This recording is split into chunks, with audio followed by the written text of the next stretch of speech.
Salam Indonesia. Anda menyaksikan berita terkini bersama saya, Agus Jagatraya.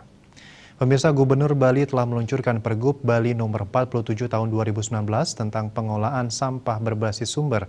Dalam upaya penanganan sampah dibutuhkan partisipasi aktif masyarakat, sebab sampah dihasilkan oleh masyarakat.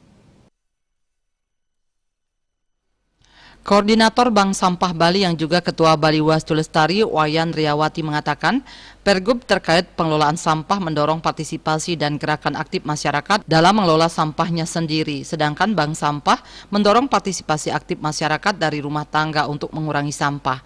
Jika belum bisa dikurangi, masih ada sampah yang dihasilkan, barulah kemudian upaya memilah dilakukan. Setelah dipilah, yang non-organik dan organik kemudian dibawa ke Bank Sampah atau TPS 3R.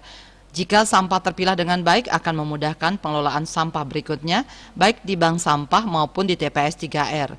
Kehadiran bank sampah memberi solusi pada masyarakat yang sudah memilah dengan memberikan kompensasi pada masyarakat selaku nasabah bank sampah. Jadi kunci kesuksesan pengelolaan sampah adalah peran aktif masyarakat. Sementara di masa pandemi COVID-19 ini, terjadi peningkatan sampah medis di Bali, khususnya masker yang tidak bisa ditangani oleh sembarang orang.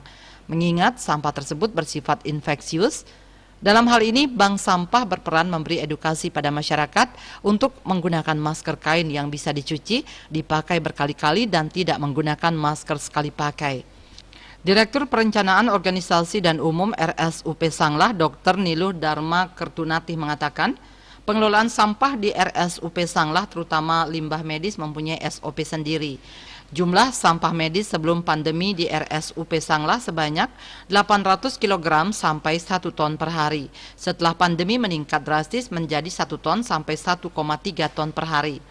Ketua Asosiasi Rumah Sakit Swasta Indonesia ARSSI Bali, Dr. Ide Bagus Gede Fajar Manuabe SPOG mengatakan, ratusan kilo sampah medis padat atau limbah medis dihasilkan rumah sakit kecil dan bertonton limbah medis dapat dihasilkan di rumah sakit besar di Bali. Limbah medis tersebut harus segera dimusnahkan maksimal 2 kali 24 jam.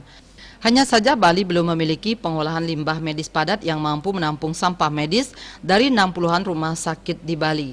Mengingat di masa pandemi COVID-19, limbah medis padat meningkat 50%. Citamaya, Bali Post melaporkan. Untuk mencegah penyebaran COVID-19, ingat pesan ibu, selalu terapkan 3M, wajib memakai masker, wajib mencuci tangan, dan wajib menjaga jarak, serta wajib menghindari kerumunan. Dengan penerapan perilaku 3M, Indonesia segera terbebas virus corona menuju Indonesia maju. Tetaplah bersama Bali TV. Salam Indonesia.